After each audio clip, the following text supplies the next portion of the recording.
Hello साथियों, आप लोग का बहुत बहुत स्वागत है मंत्रा ट्यूटोरियल ऑनलाइन प्लेटफॉर्म में।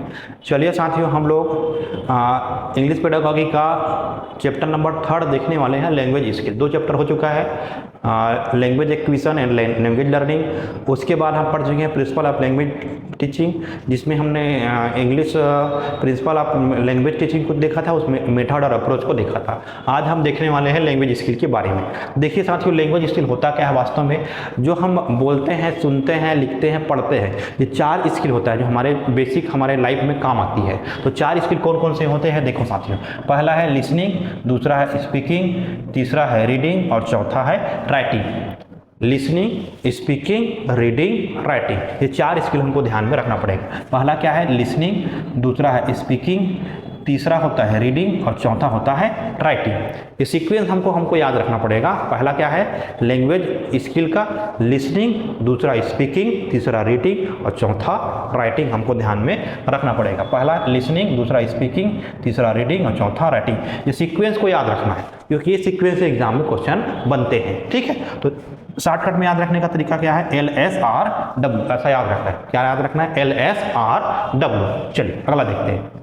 अब इसमें हमको 2 चीज़ और जानना पड़ेगा। 2 चीज़ में पहला है रिसेप्टिव स्किल और दूसरा होता है प्रोडक्टिव स्किल। पहला क्या है रिसेप्टिव स्किल और दूसरा होता है साथियों प्रोडक्टिव स्किल। अब रिसेप्टिव स्किल क्या होता है देखो साथियों, रिसेप्टिव स्किल जो होता है मतलब कोई भी चीज़ को हम लोग रिसीव करते हैं। कोई भी चीज़ को क्या करते हैं साथियों, रिसीव करना, ग्रहण करना, रिसीव करना, ग्रहण करना, रिसीव करना, ग्रहण करना, वो क्या कहलाता है साथियों, ग्रहण करना, ये कहलाता है रिसेप्टिव स्किल। मतलब कोई भी चीज़ को हम लोग ग्रहण करते हैं, कैसे कैसे ग्रहण कर सकते हैं देखो। कोई भी चीज़ को हम सुन के ग्रहण करते हैं और कोई भी चीज़ को हम लोग पढ़ के ग्रहण करते हैं। 2 चीज़ से ग्रहण करते हैं तो वो हो जाता है रिसेप्टिव स्किल। तो लिसनिंग आ जाएगा और रीडिंग, ये दोनों जो है रिसेप्टिव स्किल में आते हैं, रीडिंग और लिसनिंग, क्योंकि इसको हम लोग ग्रहण करते हैं। तो रिसेप्टिव स्किल मतलब हम लोग कुछ ना कुछ इनपुट लेते हैं। क्या करते हैं, कुछ ना कुछ हम लोग इनपुट ग्रहण करते हैं, हमारे माइंड में कुछ ना कुछ चीज़ें जाती है, वो इनपुट हो जाता है, इनपुट स्किल हो गया। तो लिसनिंग और रीडिंग ये रिसेप्टिव स्किल हो गया। अब जो बच गए 2 वो प्रोडक्टिव स्किल हो जाएंगे, क्योंकि इसके लिए हमको एक्टिव रहना पड़ता है, सचेत रहना पड़ता है। प्रोडक्टिव स्किल में हमको क्या मिलता है, आउटपुट मिलता है। क्या मिलता है, प्रोडक्टिव स्किल में हमको आउटपुट मिलता है। जैसे आउटपुट कम मिलेगा, जब बोलेंगे तो कुछ चीज़ें हमको सुनाई देगी, आउटपुट मिलेगा। स्पीकिंग जो है प्रोडक्टिव हो गया, एक्टिव रहने की हमको जरूरत पड़ती है इस स्किल में। अगला राइटिंग, लिखते समय भी हमको एक्टिव रहना पड़ता है, कहीं गलत ना लिखना है ना। तो ये प्रोडक्टिव स्किल के अंतर्गत आ जाता है। 2 चीज़ें प्रोडक्टिव स्किल में, स्पीकिंग और राइटिंग, ये प्रोडक्टिव स्किल के अंतर्गत आता है, जबकि लिसनिंग और रीडिंग जो है रिसेप्टिव स्किल में आ जाएगा। क्लियर हुआ यहाँ तक के। प्रोडक्टिव स्किल मतलब एक्टिव स्किल, जो हमको सचेत रहना पड़ता है, उससे कुछ आउटपुट मिलता है। और प्रोडक्टिव स्किल तो स्पीकिंग और राइटिंग प्रोडक्टिव स्किल के अंतर्गत आ जाएगा, जबकि लिसनिंग और रीडिंग जो होता है रिसेप्टिव स्किल में आता है। ठीक, क्लियर हुआ यहाँ तक के। चलिए आगे बढ़ते हैं। अब हम पढ़ेंगे बारी बारी से प्रोडक्टिव स्किल के बारे में। Productive skill are active skill. देखो प्रोडक्टिव स्किल एक्टिव स्किल होता है, यही चीजें हमने पढ़ा है। प्रोडक्टिव मतलब हमको एक्टिव रहना पड़ेगा, तो एक्टिव स्किल होता है। कौन कौन सा होता है, SW शॉर्टकट में याद रखना, स्पीकिंग और राइटिंग। ठीक है, इसमें हमको एक्टिव रहने की जरूरत पड़ती है, तो ये हो गया। और रिसेप्टिव स्किल क्या होता है, जिसमें हमको पैसिव रहना पड़ता है, उतना सचेत रहने की जरूरत नहीं पड़ती है। 2 होते हैं, रीडिंग और लिसनिंग। रीडिंग और लिसनिंग ये 2 होते हैं हमारे रिसेप्टिव स्किल, जिसको हमको ग्रहण करना पड़ता है, हमको इनपुट मिलता है उस चीज़ से। ठीक, चलिए अब पहला हम पढ़ते हैं लिसनिंग के बारे में। लिसनिंग स्किल, पहला स्किल हमारा क्या है, लिसनिंग स्किल। फर्स्ट स्किल क्या है हमारा साथियों, लिसनिंग स्किल है। अब लिसनिंग स्किल के बारे में हम लोग जानेंगे। तो देखिए साथियों, लिसनिंग स्किल क्या होता है, it is a passive activity.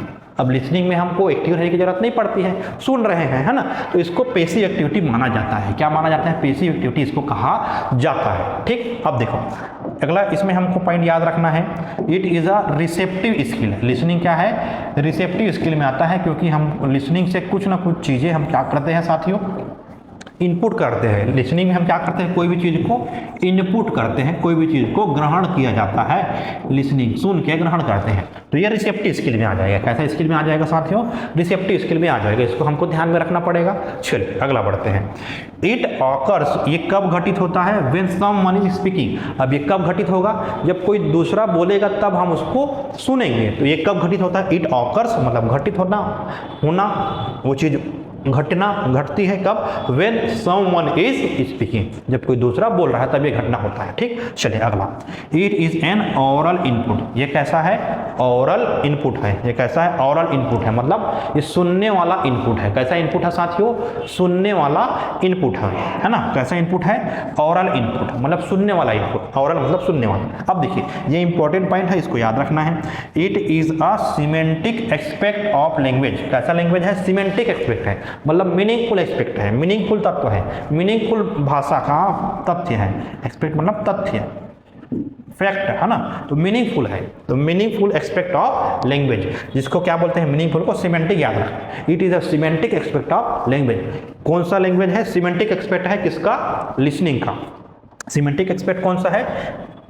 Listening skill, उसको याद रखना है। तो 4-5 चीजें हमको ध्यान में रखना है। It is a passive activity, receptive skill, it occurs when someone is speaking, N oral input और सिमेंटिक एस्पेक्ट ऑफ लैंग्वेज। इतना हमको ध्यान में रखना पड़ेगा। चलिए आगे बढ़ते हैं।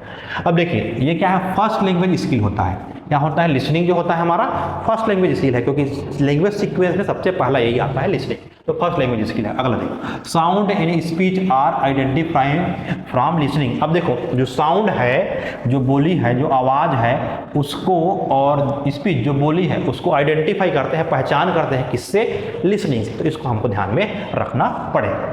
ठीक, अगला देखो। अब देखो लिसनिंग का हम कुछ ऑब्जेक्टिव देख लेते हैं। ऑब्जेक्टिव क्या होता है? लिसनिंग क्यों जरूरी होता है? देखो इसका ऑब्जेक्टिव ऑफ लिसनिंग, तो देखो किसमें क्या करता है? To develop understanding concept, concept मतलब तर्क है ना, तर्क विकसित करता है, कॉन्सेप्ट डेवलप करता है। उसके अलावा फैक्ट, तथ्यों को है ना, तथ्यों को, फीलिंग को, आइडिया को, विचार को, फीलिंग भावनाओं को है ना, इसको क्या करना है? अंडरस्टैंडिंग करना है, मतलब इनको समझने का गुण विकसित करना है। तो develop understanding concept, facts, ideas, feeling, ये सभी चीज को डेवलप करना है समझने के लिए। एंड आइडेंटिफाई, और पहचान करना है क्या चीज का?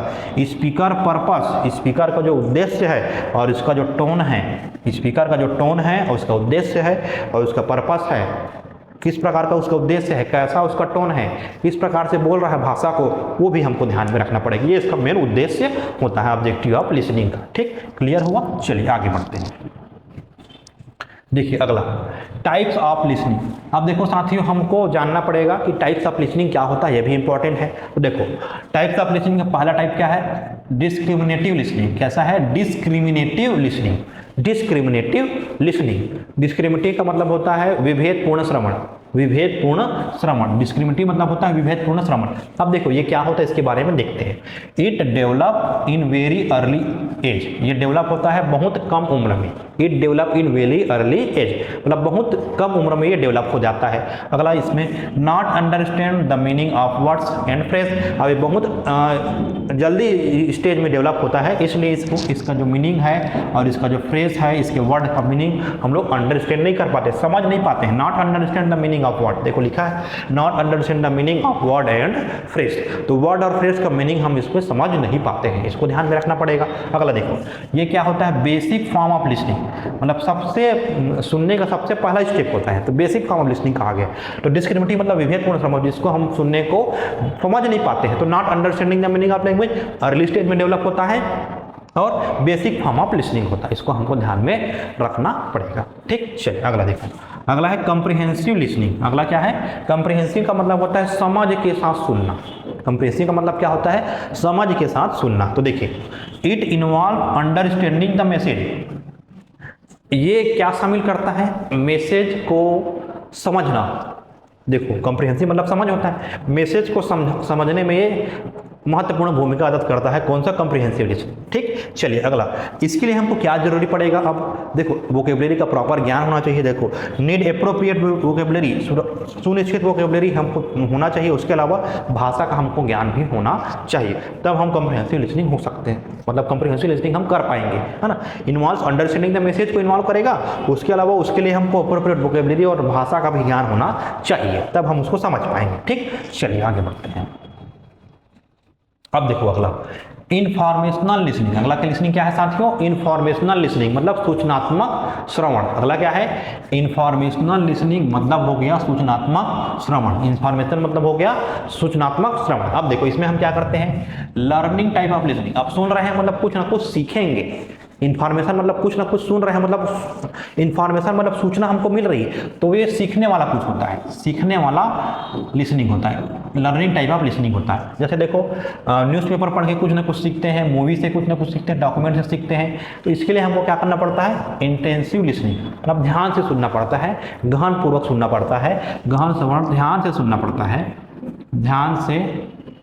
ध्यान से सुनना, उसको इंटेंसिव बोल देते हैं। तो ध्यान से सुनते हैं तभी सारी चीजें हमको मिल पाती है। ठीक, चलो क्लियर हो ये चीजें? ठीक है। अगला देखो क्रिटिकल लिसनिंग। अगला क्या है? क्रिटिकल लिसनिंग साथियों, है ना। तो क्रिटिकल लिसनिंग का मतलब होता है समीक्षात्मक श्रवण है, क्रिटिकल एनालाइज करना, क्रिटिकल लिसनिंग। इसमें क्या होता है? इवोल्यूएट मैसेज। मैसेज को हम क्या करते हैं साथियों? इवोल्यूएट करते हैं, मूल्यांकन करते हैं मैसेज का। इवोल्यूएट मतलब मूल्यांकन करना, मैसेज का मूल्यांकन करते हैं। अब मूल्यांकन करेंगे, सुनेंगे तब मूल्यांकन करेंगे, तो उसके बाद सुनने के बाद मूल्यांकन करते हैं तो हमको क्या करना पड़ेगा? Respond their opinion. उसका जो सुने हैं उसका हम ओपिनियन देंगे, सलाह देंगे, रिस्पॉन्ड देंगे, प्रत्युत्तर करेंगे, तो वो रिस्पॉन्ड हो गया। मैसेज को हमने सुना, उसका मूल्यांकन करें, मूल्यांकन करने के लिए हम क्या करेंगे? उसका रिस्पॉन्ड करेंगे, उत्तर देंगे, तो प्रत्युत्तर करेंगे।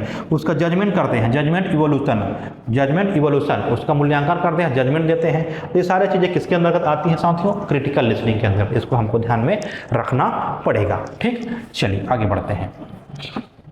अब देखो यहाँ इंपॉर्टेंट चीज लिखा है, role of listening in language development. अब देखो भाषा के विकास में, लैंग्वेज डेवलपमेंट मतलब भाषा विकास, लैंग्वेज डेवलपमेंट मतलब क्या होता है? भाषा विकास। तो भाषा विकास में लिसनिंग का क्या रोल है, लिसनिंग का क्या भूमिका है? लिसनिंग का महत्वपूर्ण भूमिका है, बहुत महत्वपूर्ण भूमिका है लिसनिंग का, उसको जानने का प्रयास करेंगे। देखिए सबसे पहले जो भी हम बोल रहे हैं, प्रोनाउंसिएट कर रहे हैं, तो प्रोनाउंसिएशन को समझने का काम करता है। ठीक, देखो तो टू हेल्प एक्वायर प्रोनाउंसिएशन, जो बोल रहे हैं उसको ग्रहण करने का काम करता है, एक्वायर करने का काम करता है। तो टू हेल्प प्रोनाउंसिएशन मदद करेगा। दूसरा चीज याद रखना है, टू हेल्प वोकेबलरी ग्रोथ। हमारा वोकेबलरी ग्रोथ, शब्द ग्रहण, शब्द भंडार जो है सुनने से डेवलप होता है ना। तो ये भी रोल महत्वपूर्ण अदा करेगा। कौन? लिसनिंग। कोई भी चीज को सुन रहे हैं तो वोकेबलरी हमारे में स्टोर होते जा रहा है ना। तो ये वोकेबलरी ग्रोथ में मदद करता है और प्रोनाउंसिएशन को एक्वायर करने में मदद करता है। इसको दो चीज को ध्यान में रखना है। अगला देखो डिफरेंस ऑफ साउंड नॉलेज। अब देखो विभिन्न प्रकार के हम साउंड का नॉलेज ग्रहण करते हैं, साउंड का नॉलेज ग्रहण करते हैं। तो साउंड कौन कौन सा सुन रहे हैं, किस प्रकार का साउंड है, कैसा साउंड है, उसको भी जानकारी हम कौन इससे मिलता है? सुनने से मिलता है साउंड की जानकारी। तो ये डिफरेंस कर सकता है, अंतर भी बता सकता है साउंड का, ये भी ध्यान में रखना है। To grasp other knowledge. अब देखो दूसरे के ज्ञान को भी ग्रहण किया जा सकता है इसमें, है ना। दूसरे के ज्ञान को ग्रहण भी करने में मदद करता है कौन? लिसनिंग। क्योंकि सुनेंगे दूसरे के ज्ञान को पकड़ पाएंगे, तो ग्रेस्प अदर नॉलेज ऐसा कहा गया है। ठीक, चलिए अगला बढ़ते हैं। प्रोसेस, ठीक है, चार चीज याद रखना, हेल्प प्रोनाउंसिएशन में, वोकेबलरी ग्रोथ में, साउंड के नॉलेज में और दूसरे के नॉलेज को ग्रेस्प करना, पकड़ना। तो ये चार चीज हमारा मदद करता है कौन? लिसनिंग का रोल होता है, भूमिका होता है लैंग्वेज डेवलपमेंट में। ठीक, अगला देखो प्रोसेस ऑफ लिसनिंग। अब लिसनिंग का प्रोसेस क्या होता है? देखो लिसनिंग का प्रोसेस याद रखना है, अंडरस्टूड द मैसेज। अब देखो मैसेज को सबसे पहले समझेगा, अंडरस्टूड करेगा, है ना। तो प्रोसेस ऑफ लिसनिंग में क्या हो जाएगा? मैसेज को सबसे पहले अंडरस्टूड करेगा, समझेगा। तो प्रोसेस ऑफ लिसनिंग में हो जाता है अंडरस्टूड द मैसेज, मैसेज को पहले समझेगा। उसके बाद देखो रिटेन। अगला क्या है? रिटेन। रिटेन मतलब सबसे पहले सुन लिया, फिर उसको कुछ समय तक अपने माइंड में स्टोर करेगा। क्या करेगा? माइंड में स्टोर करेगा। तो मस्तिष्क में बना रखना को रिटेनिंग बोलते हैं। तो सबसे पहले मैसेज को समझा, फिर कुछ समय तक उसको स्टोर किया रहेगा, ये प्रोसेस में आ रहा है ना। उसके बाद उसको कुछ थोड़ा देर के लिए उसको याद रखेगा क्या क्या सुना हूँ, तो रिकॉलिंग हो जाता है। अगला उसके बाद रिकॉल कर लिया, उसके बाद उसका प्रत्युत्तर देगा, उसका जवाब देगा, तो रिस्पॉन्डिंग हो गया। उसके बाद हीरिंग करता है। तो हीरिंग का मतलब होता है जो चीज़ें अनवांटेड चीज़ है उसको सुन के बाहर निकाल देता है। ठीक, उसको रिस्पॉन्ड नहीं करेगा। तो ये स्टेप हमको याद रखना। प्रोसेस ऑफ लिसनिंग में क्या है? अंडरस्टैंड द मैसेज, मैसेज को समझना। उसके बाद मैसेज को कुछ समय तक अपने माइंड में स्टोर करना को रिटेनिंग बोलते हैं। अगला रिकॉलिंग, पुनः याद करना उस चीज़ को। उसके बाद उसका रिस्पॉन्ड करना, उसको उत्तर बता देना, प्रत्युत्तर देना। उसके बाद जो चीज़ें अनवांटेड है उसको हीरिंग करना, मतलब उसको अनदेखा कर देना, तो हीरिंग होती है। ठीक, चलिए अगला बढ़ते हैं। अब देखो यहाँ पास दो चीज़ें हमको ध्यान में रखना है। लिसनिंग अप्रोच क्या होता है साथियों, लिसनिंग अप्रोच जो होता है दो चीज़ हमको ध्यान में रखना पड़ेगा। लिसनिंग अप्रोच मतलब समझना सामान्य है। देखो हम एक स्टोरी सुनाते हैं, मान लो उदाहरण के लिए हमने एक स्टोरी बताया, स्टोरी को बताने के बाद हम स्टोरी के वाक्य को अलग अलग करके सेंटेंस बना दिए, वाक्य बना दिए, वाक्य को फिर हम अलग करके शब्द बनाए, शब्द की जानकारी लिए, शब्द की जानकारी के बाद उसके अल्फ़ाबेट की जानकारी लिए। तो ये जो होता है मतलब एक कहानी बता दी, कहानी से उसके वाक्यों के बारे में जानकारी लिए, वाक्यों की जानकारी, शब्दों को जानकारी लिए, शब्दों से हम उसके अक्षरों की जानकारी लिए। तो ये जो होता है ओवरऑल मीनिंग निकलता है। तो ये कहलाता है, ऐसा श्रवण जब होता है वो टॉप डाउन अप्रोच होता है। टॉप डाउन मतलब ऊपर से नीचे की ओर आ रहे हैं। देखो स्टोरी, कहानी, वर्ड, अल्फाबेट, तो ये टॉप डाउन अप्रोच होता है लिसनिंग। अब देखो इसी का जस्ट अपोजिट है बॉटम अप अप्रोच। अब बॉटम अप अप्रोच में क्या होता है, देखो सबसे पहले अल्फ़ाबेट के बारे में जानेंगे, अल्फ़ाबेट से हम शब्दों के बारे में बताते हैं बच्चों को, उसके बाद सेंटेंस के बारे में बताएंगे, फिर पैराग्राफ के बारे में बताएंगे, उसके बाद लास्ट में उसका स्टोरी बना देंगे। क्या बना देंगे, स्टोरी बना देंगे। ठीक है, तो ये क्या कहलाता है बॉटम अप्रोच। मतलब बॉटम में शुरुआत से चलेंगे, अल्फ़ाबेट छोटे छोटे चीज़ों से शब्द बनाना सिखाएंगे, शब्द बनाना से हम लोग उसके वाक्य बनाना सिखाएंगे, वाक्य से पैराग्राफ बनाना सिखाएंगे, पैराग्राफ से स्टोरी बनाना सिखाएंगे। मतलब इसमें हम फोकस करते हैं किसमें, वर्ड और फ्रेज पर फोकस करते हैं बॉटम अप अप्रोच में। जबकि टॉप डाउन अप्रोच में हमको मेन फोकस किस पर करना पड़ता है, जो ओवरऑल मीनिंग है उस पर फोकस करते हैं। तो दो चीज़ को हमको ध्यान में रखना पड़ेगा। तो लिसनिंग अप्रोच है। ठीक, क्लियर हुआ, चलो आगे बढ़ते हैं। देखो अगला है माइक्रो स्किल ऑफ लिसनिंग। ये इंपॉर्टेंट है साथियों, micro skill of listening. Micro skill listening का क्या होता है उसको समझने का प्रयास करते हैं। देखिए, to retain chunks of language in short term memory. अब शॉर्ट टर्म मेमोरी में कुछ समय तक हमको भाषा कुछ टुकड़ों को, चंक्स मतलब हो गया टुकड़ा, ऑफ लैंग्वेज मतलब भाषा के कुछ टुकड़ों को, भाषा के टुकड़े, चंक्स मतलब होता है टुकड़ा, तो भाषा के कुछ शब्दों को, कुछ वर्ड्स को हमको बनाए रखना है किसमें, शॉर्ट टर्म मेमोरी में। तो ये क्या कहलाता है, सब स्किल हो जाता है लिसनिंग का। तो रिटेन मतलब बनाए रखना। अगला देखो, recognise tone pattern, word pattern. Recognise मतलब पहचान करना। तो टोन पैटर्न, क्या टोन है, किस प्रकार से बोल रहा है, वर्ड का पैटर्न क्या है, वर्ड का सीक्वेंस क्या है, उसको समझने में मदद करता है, रिकॉग्नाइज करने में। तो रिकॉग्नाइज वर्ड याद रखना। अगला रिकॉग्नाइज वोकेबलरी। अब वोकेबलरी को भी पहचान करने में मदद करता है, इसको भी ध्यान में रखना है। ठीक है, अगला डिटेक्ट कीवर्ड्स। कीवर्ड को पहचान करेगा, मेन पॉइंट को क्या क्या है उसको पहचान करना, तो डिटेक्ट वर्ड को याद रखना। अगला गेसिंग मीनिंग फ्रॉम कॉन्टेक्स्ट। अब कॉन्टेक्स्ट से मीनिंग को गेस करना, निकालना, तो वो होता है लिसनिंग के अंदर, है ना। तो ये 4-5 चीजें हमको ध्यान में रखना। देखिए क्या क्या याद रखना है, देखिए रिटेन वर्ड को याद रखना, रिटेन मतलब बनाए रखना, है ना। ये सब स्किल होता है किसका, या माइक्रो स्किल होता है, उसी को सब स्किल भी बोलते हैं ना, माइक्रो को। तो रिटेन बनाए रखना, रिकॉग्नाइज वर्ड को याद रखना, उसके बाद आगे कोई भी सेंटेंस में लिखा रहेगा ना, तो रिकॉग्नाइज को याद रखना, डिटेक्ट को याद रखना, गेसिंग को याद रखना, रिकॉग्नाइज, डिटेक्ट, गेस। ये 4-5 शब्द हमको ध्यान में रखना है, क्योंकि माइक्रो स्किल होता है लिसनिंग का। ठीक, क्लियर हुआ, चलिए आगे बढ़ते हैं। अगला देखो, ठीक है, क्लियर हो गया। अब हम आते हैं स्पीकिंग स्किल पर। अब स्पीकिंग स्किल क्या होता है उसको समझ लेते हैं। देखो, it is a phonetic expect, है ना।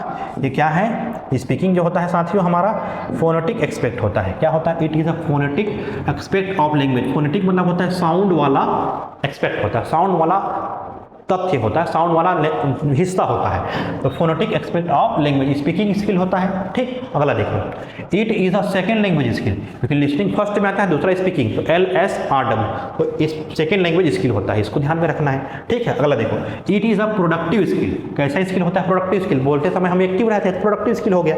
It is a active skill of language. तो स्पीकिंग स्किल के बारे में 4-5 पॉइंट हमको ऐसे ध्यान में रखना है। पहला फोनेटिक एक्सपेक्ट ऑफ लैंग्वेज, वो कौन सा था, लिसनिंग सिमेंटिक था। लिसनिंग कौन था, सिमेंटिक एक्सपेक्ट था, जब ये फोनेटिक एक्सपेक्ट ऑफ लैंग्वेज है ना। सेकंड लैंग्वेज स्किल याद रखना है, प्रोडक्टिव स्किल याद रखना है, और एक्टिव स्किल, इसके बारे में हमको जानकारी रखनी पड़ेगी। ठीक, अगला देखो, अगला देखो स्पीकिंग सिचुएशन। अगला क्या है, स्पीकिंग सिचुएशन। अगला क्या है साथियों, स्पीकिंग सिचुएशन। अब देखिए, कुछ स्पीकिंग सिचुएशन होते हैं, किस प्रकार से हमको स्पीक करना पड़ता है, किस प्रकार से हम बोलचाल करते हैं, कन्वर्सेशन करते हैं, इसको हमको जानना है। देखिए, पहला इंटरेक्टिव। पहला क्या है साथियों, इंटरेक्टिव। पहला है इंटरेक्टिव। इंटरेक्टिव का मतलब होता है face to face conversation. Face to face मतलब आमने सामने हम वार्तालाप करते हैं, इसको फेस टू फेस बोलते हैं। अब फेस टू फेस में जैसे जो भी बोल रहे हैं, जैसे मान लो हम लोग बात करते हैं, आपस में बातचीत कर रहे हैं, जैसे टेलीफोन का यूज़ किए तो वो भी फेस टू फेस में आ जाएगा, है ना। कन्वर्सेशन बात कर रहे हैं, मतलब दोनों तरफ से ना। फेस टू फेस का मतलब यहाँ हो गया बोथ साइड, है ना। ऐसा नहीं है कि टेलीफोन में आमने सामने नहीं दिखते हैं, ऐसा बोलोगे तो नहीं, बोथ साइड, दोनों साइड से जो बोलचाल हो रहा है उसको बोलते हैं इंटरेक्टिव। अब टेलीफोन बोलोगे, टेलीफोन में तो नहीं दिखते हैं आपस में, आमने सामने नहीं होते हैं, ऐसा नहीं है। बोथ साइड से, दोनों साइड से जब वार्तालाप होता है, कन्वर्सेशन होता है, उसको इंटरेक्टिव बोलते हैं, फेस टू फेस कन्वर्सेशन, आमने सामने से। ठीक, चलिए अगला दूसरा देखो, पार्शियली इंटरेक्टिव। पार्शियली मतलब होता है वन साइड से कन्वर्सेशन होता है, वन साइड से कन्वर्सेशन, एक साइड से वार्तालाप होगा ना। चलिए, अंशतः होता है इसमें लाइव ऑडियंस। क्या होता है, जैसे लाइव ऑडियंस में कोई भाषण दे रहा है, कोई बोल रहा है, उसको बोलते हैं पार्शियल इंटरेक्टिव, मतलब एक ही साइड से बोलेगा, दूसरा सुनेगा। चलिए, मतलब दूसरे को इसमें मौका नहीं मिलता है ना, दूसरे इसमें मौका नहीं मिलता, दूसरे को मौका नहीं मिलता ना, इसको याद रखो। ठीक, इसमें याद रखना, ये पार्शियली हो गया। अगला देखो, नॉन इंटरेक्टिव। अब इंटरेक्टिव ही नहीं होगा, मतलब खुद बोलेगा खुद सुनेगा, ऐसा है। तो न्यूज़पेपर रीडिंग हो गया, ये सब इसमें आ जाता है। ठीक, चलिए अगला बढ़ते हैं, नेक्स्ट। अब देखो, माइक्रो स्किल ऑफ स्पीकिंग। अगला है माइक्रो स्किल ऑफ स्पीकिंग। देखो, जैसे पहला है स्टोरी टेलिंग। हम कोई भी स्टोरी कहते हैं, वो माइक्रो स्किल हो जाता है स्पीकिंग का। स्टोरी टेलिंग, कोई रोल प्ले करते हैं, कुछ रोल प्ले करते हैं टीवी वगैरह, मूवी वगैरह में, तो रोल प्ले, ये भी स्पीकिंग का सब स्किल हो गया, है ना। तो रोल प्ले, स्टोरी टेलिंग, इसको याद रखना है। स्पीच कन्वर्सेशन, इसको याद रखना है। स्पीच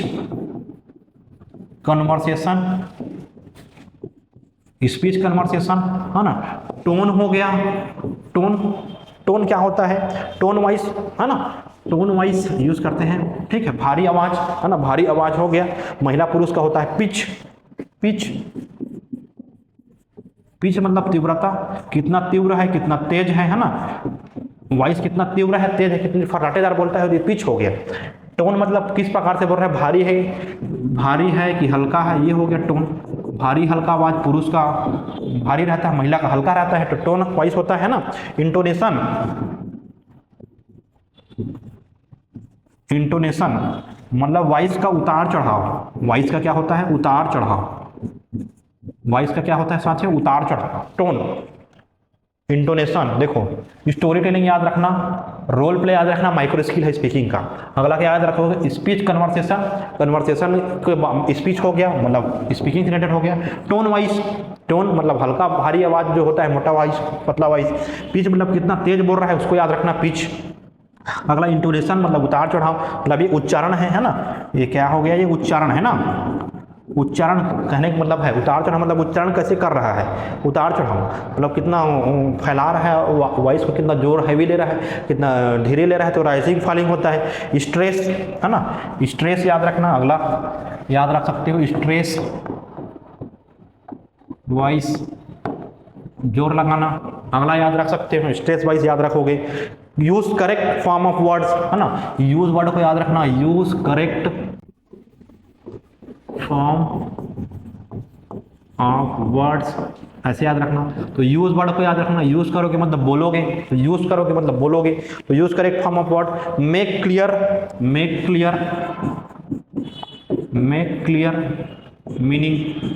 मीनिंग को क्लियर बनाना, तो मेक वर्ड को भी याद रखना, यूज वर्ड को याद रखना है। ठीक है, तो ये सारे चीजें हमको याद रखना, माइक्रो स्किल ऑफ स्पीकिंग होता है। अब जैसे एसेंट हो गया, एसेंट वर्ड को याद रखना। अगला याद रखोगे एसेंट मतलब स्वराघात, इसको याद रख लेना। एसेंट वर्ड को याद रखना, ये माइक्रो स्किल है। एसेंट मतलब स्वराघात, मतलब स्वर पर जोर देना, एसेंट हो गया। ठीक है, गेस्चर इशारा करना, गेस्चर वाइल स्पीकिंग, इशारा करना, ये भी माइक्रो स्किल के अंतर्गत आ जाएगा, किसका, स्पीकिंग का। तो ये भी हमको ध्यान में रखना है। Story telling, role play, speech conversation, tone wise, pitch, intonation, stress wise, use correct form of word, make clear meaning, accent याद रखना, स्वराघात, और गेस्चर वाइल स्पीकिंग। ये सारे चीजें स्पीकिंग के सब स्किल के अंतर्गत आते हैं। ठीक है, इसके बाद हम लोग देखेंगे नेक्स्ट रीडिंग और राइटिंग के बारे में। तो इतना चीज़ हमको ध्यान में रखना पड़ेगा, लैंग्वेज स्किल के, लिसनिंग के बारे में और स्पीकिंग के बारे में। ठीक है साथियों, चलिए मिलते हैं नेक्स्ट क्लास में, नेक्स्ट वीडियो में। Thank you so much.